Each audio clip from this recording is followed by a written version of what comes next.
Just ahead on American Black Journal, Detroit's premier museum of African American history plans a huge celebration honoring the legacy of Dr. Martin Luther King Jr. Plus, hate crimes rise in Michigan and across the nation. We'll talk about this disturbing trend. Don't go away. American Black Journal starts now. American Black Journal is funded by the W.K. Kellogg Foundation, a partner with communities where children come first. How does diversity bring energy to us all? At DTE Energy, we believe that it's the contributions of all that build great communities. As a company, we grow stronger by welcoming the unique perspectives of everyone. As community members, we support our state's broad culture and heritage. From working closely with women and minority-owned suppliers to embracing our local cultures, DTE Energy is powering diversity. The DTE Energy Foundation is a proud sponsor of Detroit Public Television. Masco Corporation is proud to manufacture innovative and environmentally friendly products for the home. Delta faucets, craft-made in Merillat cabinets, and Behr brand paints have all been designed with you in mind. Masco and its family of companies, serving Michigan communities since 1929.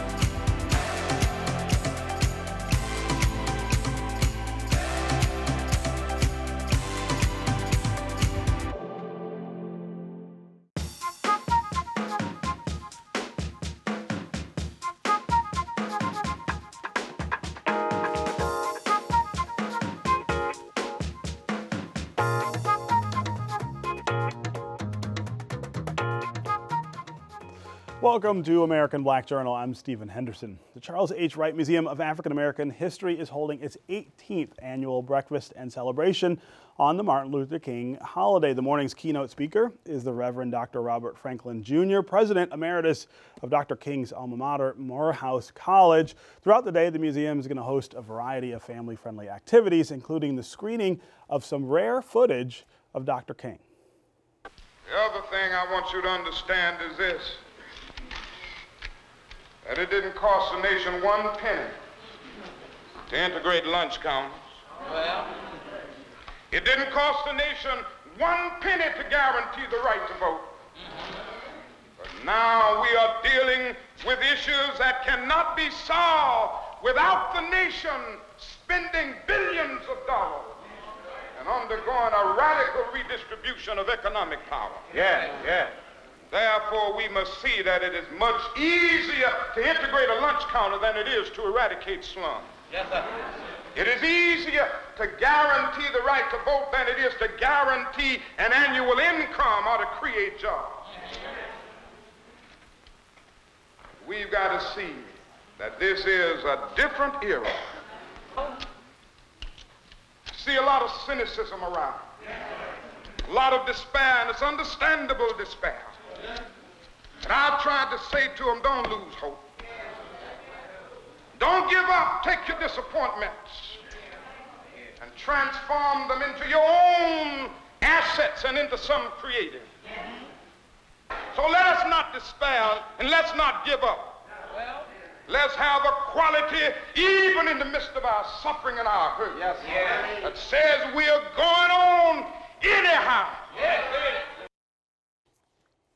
Here to tell us more are Charles Farrell. He is the Vice President of Public Programs at the Wright Museum, Detroit radio and TV host, former member of Detroit City Council, Reverend Joanne Watson, and Franklin Wilkerson, who is the Detroit chapter president of the Morehouse College Alumni Association. Welcome, all three of you, to American Black Journal. Thank you very much. Thank you for having us. Yeah, so Charles, I'm going to start with you. That clip we saw of Dr. King speaking there demonstrates the pivot Absolutely. he made late in his life, really, away from, well, maybe not away from, but sort of adding this idea of an anti-poverty campaign, the Poor People's Campaign, to the sort of tremendous message that he was trying to get across. That footage, I think not enough people have seen him talk like that. That's correct. About that subject. That's correct. In fact, typically the narrative in the United States is to free his king in 1963. I Have a Dream. Yes.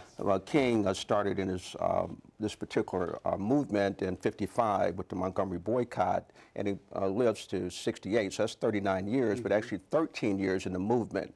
King radically shifted as he moved toward his position foreign policy against the Vietnam War, and taking up the needs of the poor and the oppressed with the Poor People's Campaign. A number of people identify those as two factors that led to his federal government's decision to assassinate King. If I could, there's a book by Vincent Harding called The Inconvenient Hero.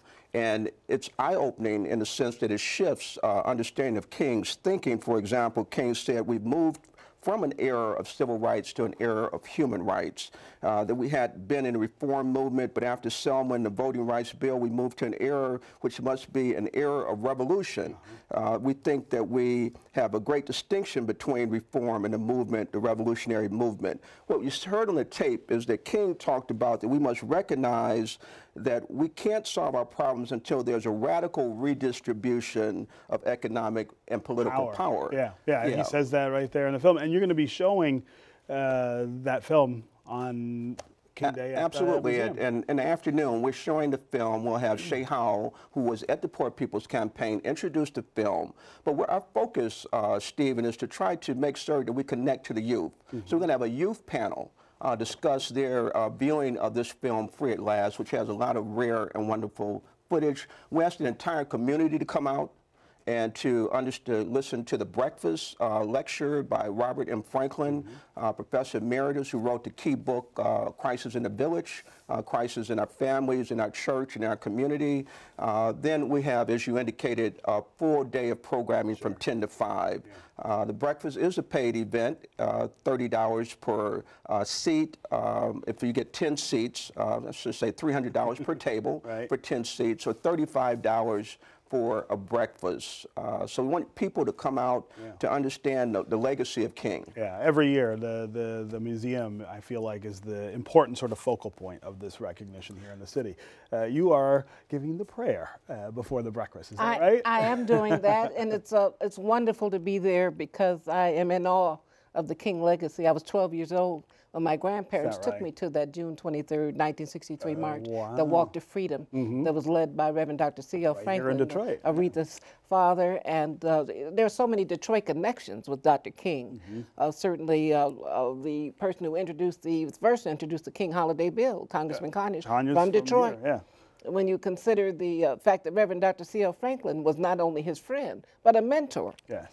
There were some people who didn't understand, who were not completely conscious, who were really trying to keep Dr. King from coming to Detroit. Right. And it was C.L. Franklin who was the leader of a black ministry during that period. He was also completely committed to civil rights and human rights. Yes, and he led that effort with great wisdom and brilliance. And what hundreds of thousands of people walked to freedom down Woodward. Right, and heard him give the first public era I Have a Dream. of the I Have a Dream speech. And when you consider, it was Stevie Wonder.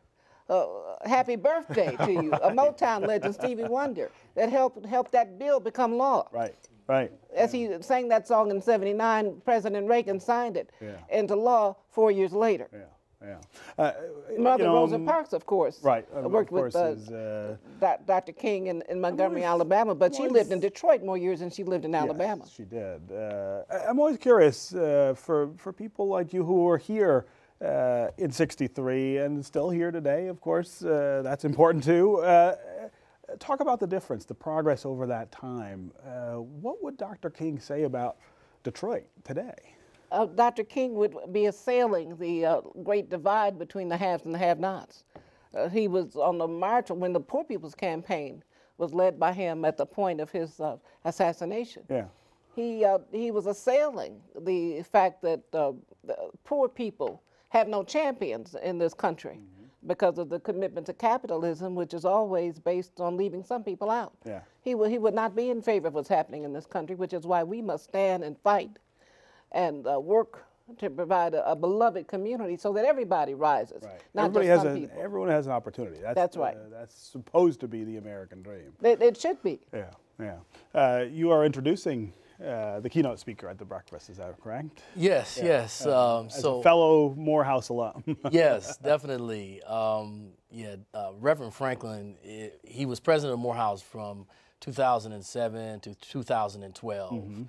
And I can just tell you, as a person that attended Morehouse, any person that comes through there says they want to be a reverend post Dr. King, think about the bar that that sets, okay, when you come what do you have to live up to? Oh, you got a lot to live up to, and your peers, your Morehouse peers, are some of your biggest critics. I would tell you that whoever comes to the breakfast on Monday is in for a treat. Yeah.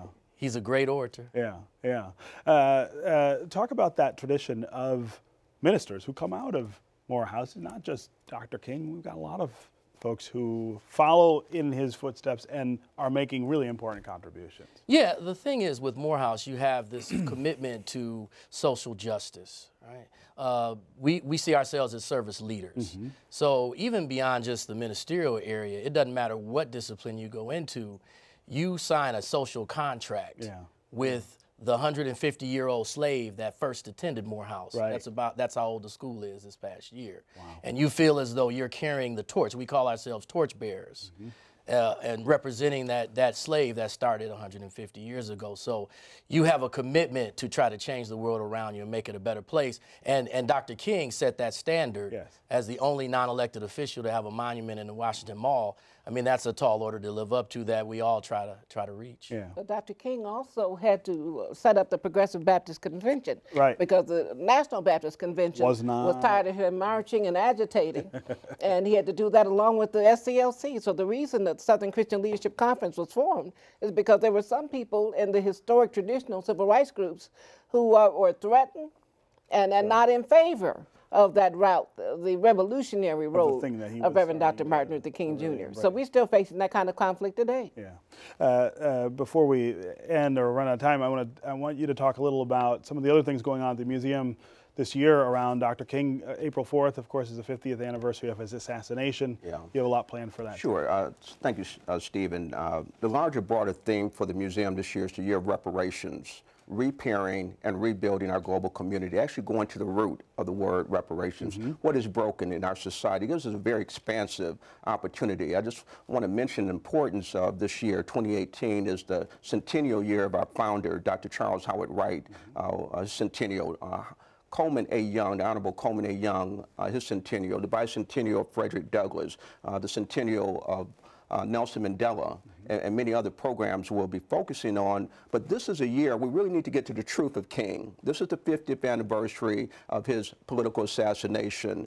I want to just reference a book, The Plot to Kill King by William F. Pepper, Esquire, who did a 30-year investigation and actually brought forth in 1999 a lawsuit and won, finding that the FBI, the CIA, the Army Intelligence, Memphis Police were all co-conspirators in killing King. There's a really riveting aspect in this book where it shows that the medical staff actually suffocated King.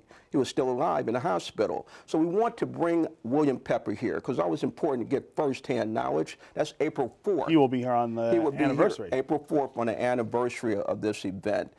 Throughout the day at the Charles Wright, we have the Alpha Phi Alpha coming. Of course, King was an Alpha. Last year, they packed the house with a riveting, of course, Judge Craig is an Alpha, Tate, and a number of other dignitaries in Detroit. But that was a really fascinating, important program. We looked at history of the Alphas. We have making of hats and crowns and other activities for children, making takes. There's a all-day food court for food. Activities abound throughout the entire museum on this 18th anniversary of this great leader, Dr. Martin Luther King Jr. Okay, congratulations on everything that's planned, and thank you guys for being here. Thank you. See you on Monday. Thank you for having us. Thank you. All right, up next, hate crimes rise across the country, but first, we're taking a look back at some of the guests on this program over the last 50 years. Here's a 1979 Detroit Black Journal interview with Black Panther co-founder Bobby Seale. The struggle in this country, the total movement,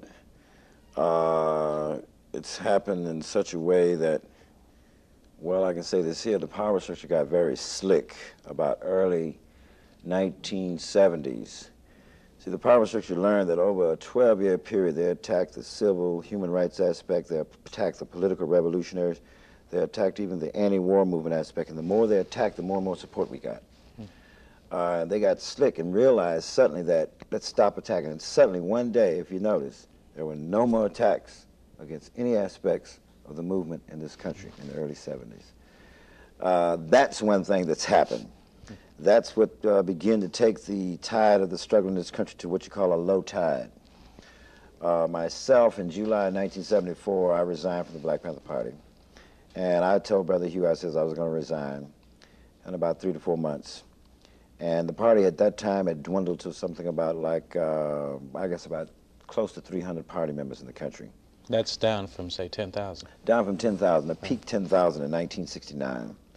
In 1969, before I was arrested, put in jail, before the Chicago conspiracy trial occurred, before the murder trial that occurred in New Haven, where I was put up there, at that point, that was a heavy peak of the Black Panther Party. The FBI's annual report on hate crimes shows the number of incidents rose sharply in Michigan in 2016. The same was true nationally, with many of the hate crimes occurring after the November election that year. Michigan saw a 29% jump in hate crimes reported to police. That is much, much higher than the national increase, which was at 4.6%. Of the 399 hate crimes reported in Michigan, 282 were motivated by race, ethnicity, or ancestry. And nationally, African Americans made up the largest group of victims of racial hate crimes. Last month, I sat down with the director of the Michigan Department of Civil Rights, Augustin Arblew, to talk about this disturbing data. Here's that interview. I think we had a conversation after the election last year. I remember. That predicted that this was going to be the trend we were going to see in 2017. I don't think I was thinking at the time that the numbers would be as bad as they are. Well, a few things that we see. Yes, the numbers are not encouraging. Two, it is an opportunity to address it. We looked at this from 2014 to 2016. We just didn't look back 1 year. We went back 2 years. What we do see is that when we compare 2014 to 2016, the numbers are up. They're back. And that is disappointing.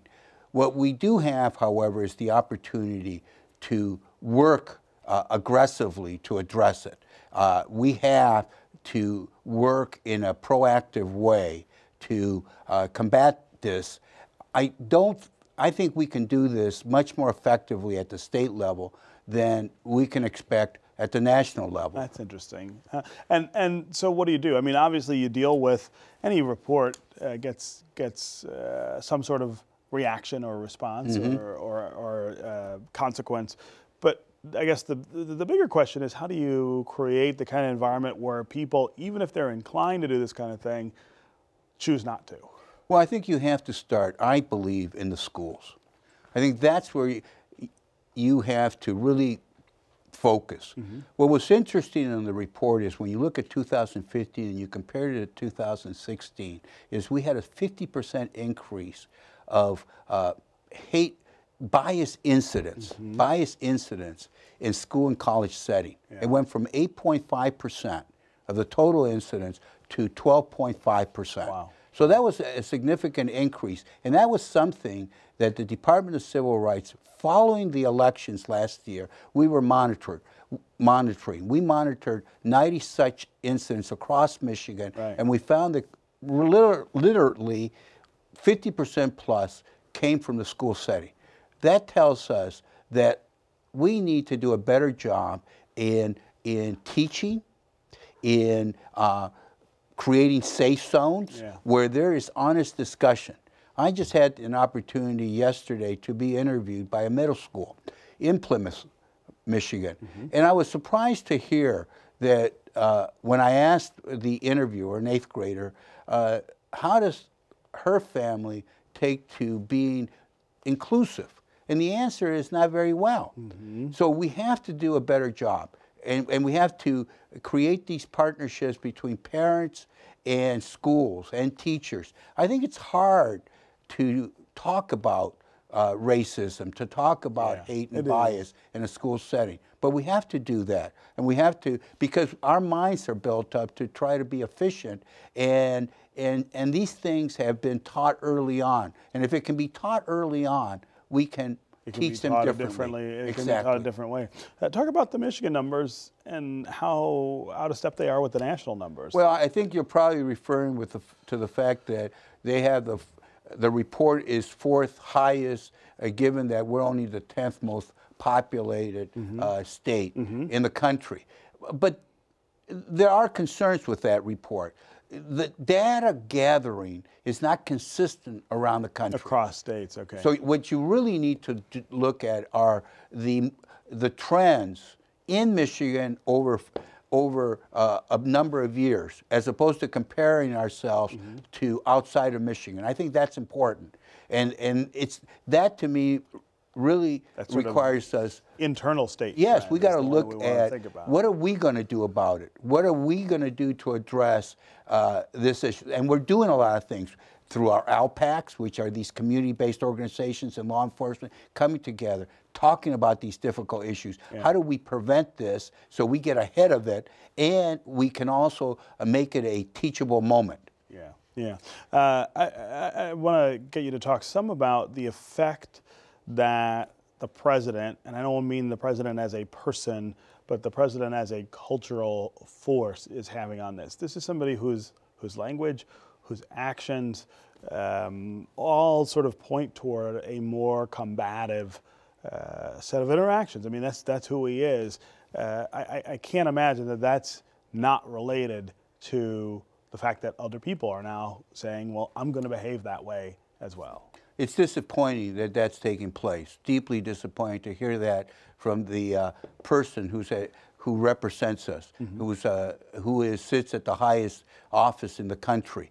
And no doubt that creates impressions, that gives liberty to segments, groups at the ground level in our communities to be able to speak up and saying, well, if the president can speak in this way, I can also act in this way. Right. So we have to be cognizant of that. But ultimately, we're responsible for our own actions. So we've got to take that and be aggressive about it. Yes, we saw a spike following the elections.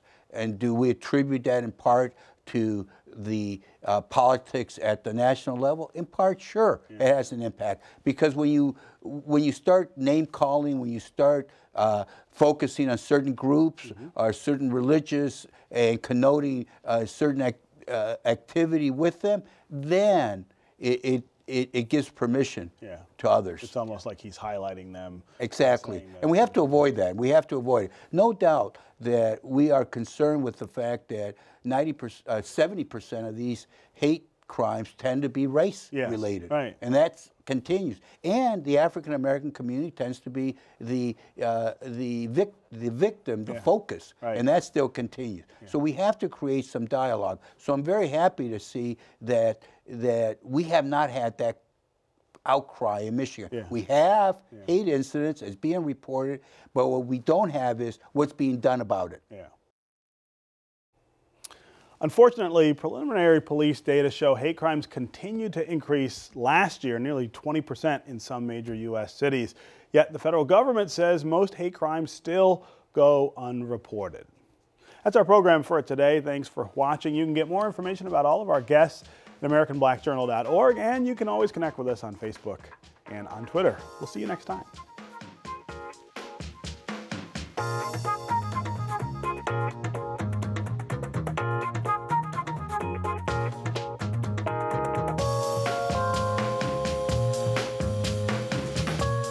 As American Black Journal looks ahead at the next 50 years, we want to hear from you, the viewers. Tell us what you think of this program and what you'd like to see on future episodes. Visit AmericanBlackJournal.org to take a quick survey and share your opinion. Thank you.